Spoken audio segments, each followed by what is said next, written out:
Je viens d'écouter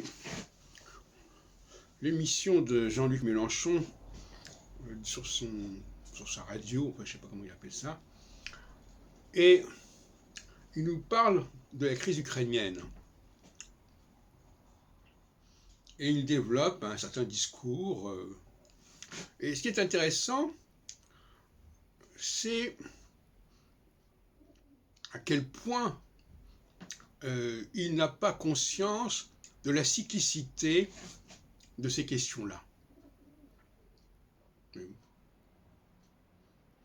Nous sommes en 2022, eh bien, les sciences sociales, les sciences politiques ne sont pas encore parvenues à nous proposer un exposé de la cyclicité des questions de frontières, des questions d'alliances, de blocs, etc.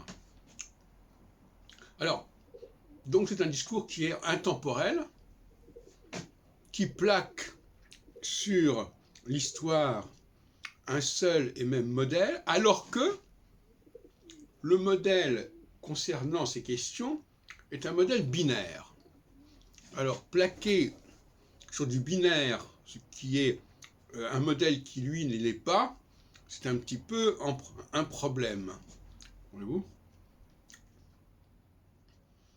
Et nous touchons là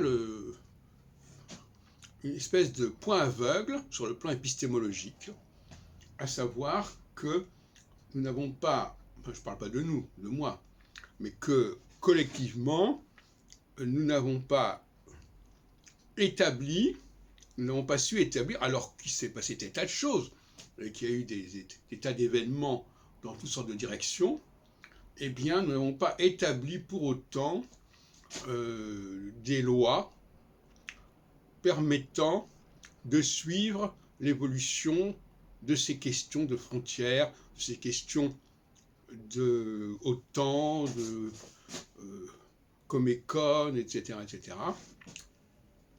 Et notamment, 1989 n'aura pas, à ma connaissance, permis aux chercheurs dans ce domaine, chercheurs attitrés dans ce domaine, de nous proposer, ça fait quand même déjà plus de 30 ans, un schéma, un modèle, un graphique permettant de comprendre comment les choses bougent et comment elles sont susceptibles de bouger à l'avenir, bien entendu.